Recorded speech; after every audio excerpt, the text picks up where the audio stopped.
자, 우리 시청자님들, 밤 10시, 10시가 조금, 지났는데, 자, 뭘 좀 먹어야 또, 12시까지, 뭐, 이렇게 일을 할 수가 있기 때문에, 이 시간에는 뭐 먹으려고 해서 먹을 것도 없어요.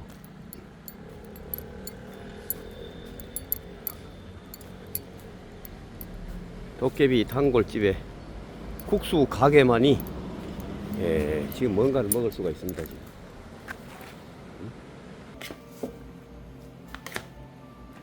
자, 김밥을 만들고 계십니다, 여러분들. 꼬마 김밥. 중앙로 카락국수. 야, 시간이 얼마 안 되는데 벌써 조용하네. 조용해.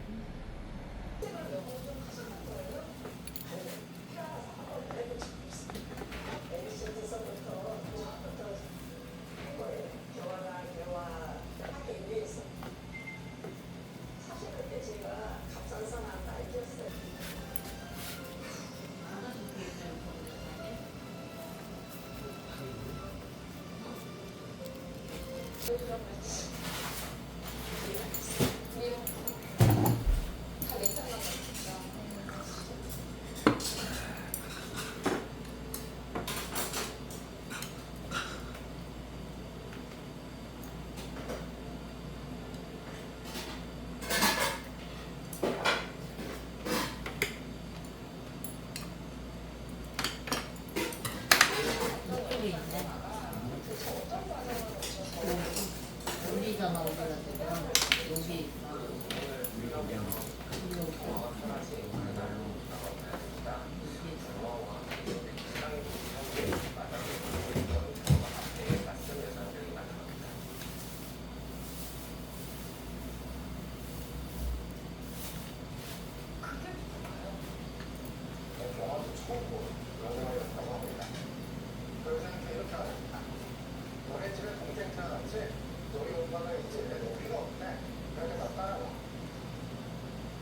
세상에 어떤 엄마가 더 생각할까? 누구 나보다.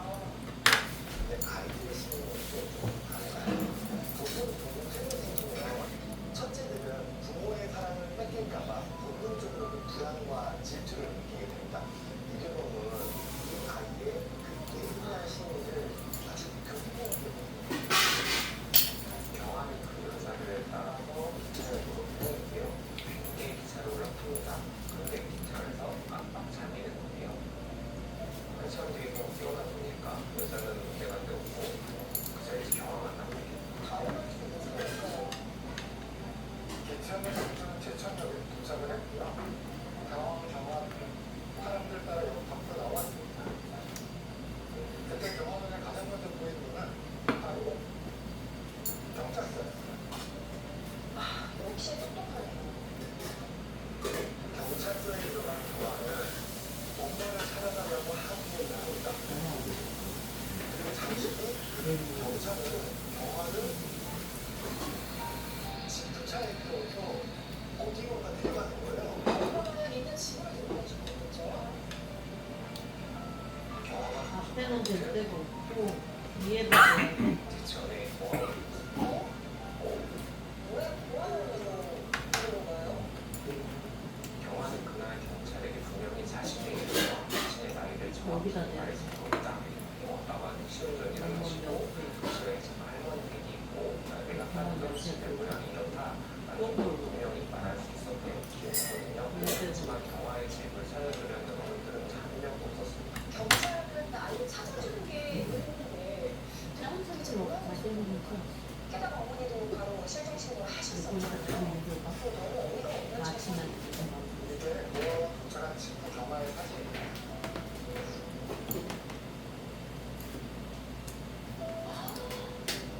아이가 너무 하나도 못 먹었어요 지금. 경화는 저때 당시에 무섭던 거예요. 여기서 조금만 기다리면은 경찰 아저씨들이 엄마 있고 찾아서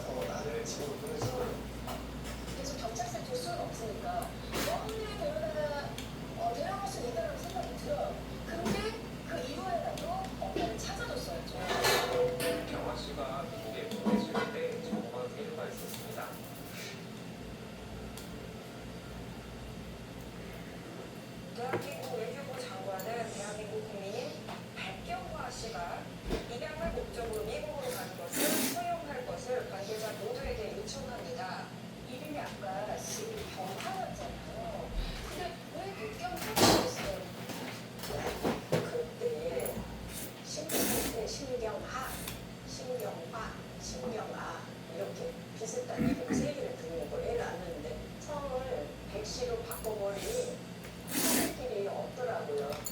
근데 왜 이 서류에는 백씨라고 돼 있는 거예요?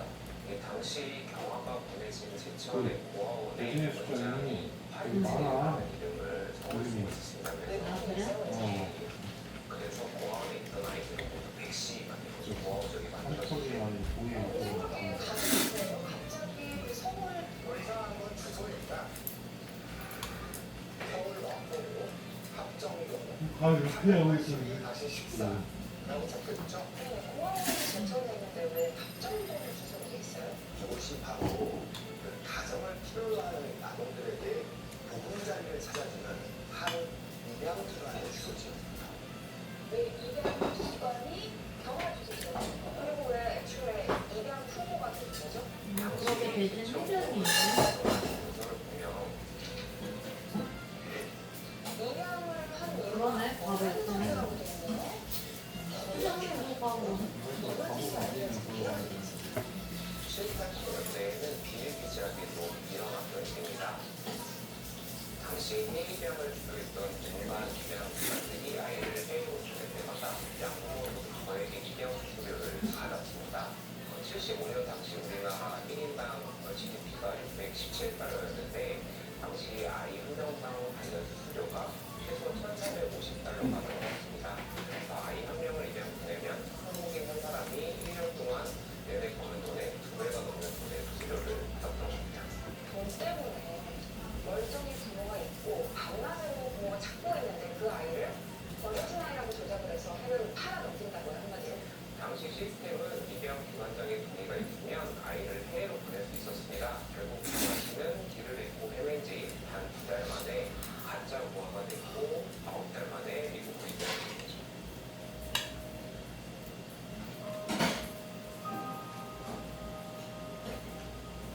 미친 듯이 아이를 찾아다니고 있을 때 이미 입양 절차가 끝났다는 거잖아요.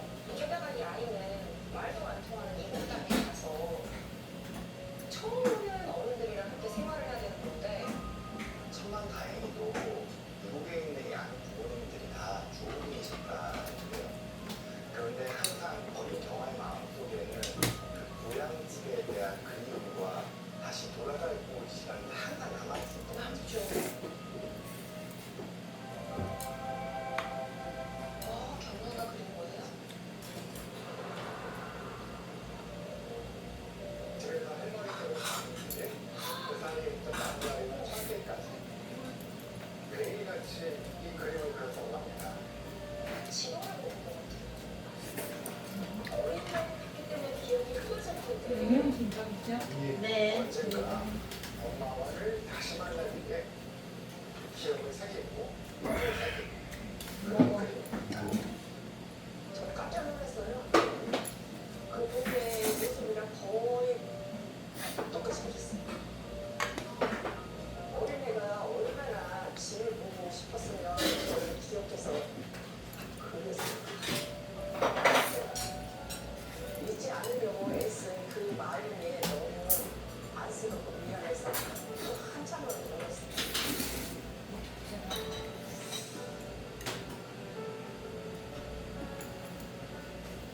근데 정아 씨도 엄마를 찾아보려고 연락을 시도했을 것 같은데 사실 경아 씨는 조금 자랑스러워 한국의 입양 기관과 모아 측에서 차례 연락을 합니다. 혹시 나를 찾는 가족이 없냐? 하지만 그때마다 그런 답변을 윗돌을 치는 가족이 단 한 명도 없다는 말이었습니다. 그게 참 무책임한 말이에요. 정말 상처를 많이 받았을 것 같습니다. 경아 씨는 동정, 아 나는 정말 버려진 아이구나라고 생각을 할 수밖에 없었어요.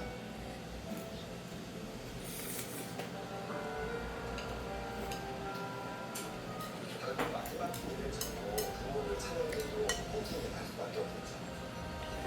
퇴원을 가났다 하더라도 아이가 직접 찾아가실 때는 해당 기관에서 아니면 나라에서도 부모를 찾아줘야죠. 입양을 보낼 때는 이렇게 신속하게 처리하더니 너무 빨랐는데 그 유전자 등록을 어떻게 하게 됩니까? 그냥 경아 씨는 잘 살았습니다. 간호사가 됐고요. 양부모로부터 일제 독립해 가정을 꾸렸습니다. 예쁜 딸이라. 그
아, 잘 먹었다.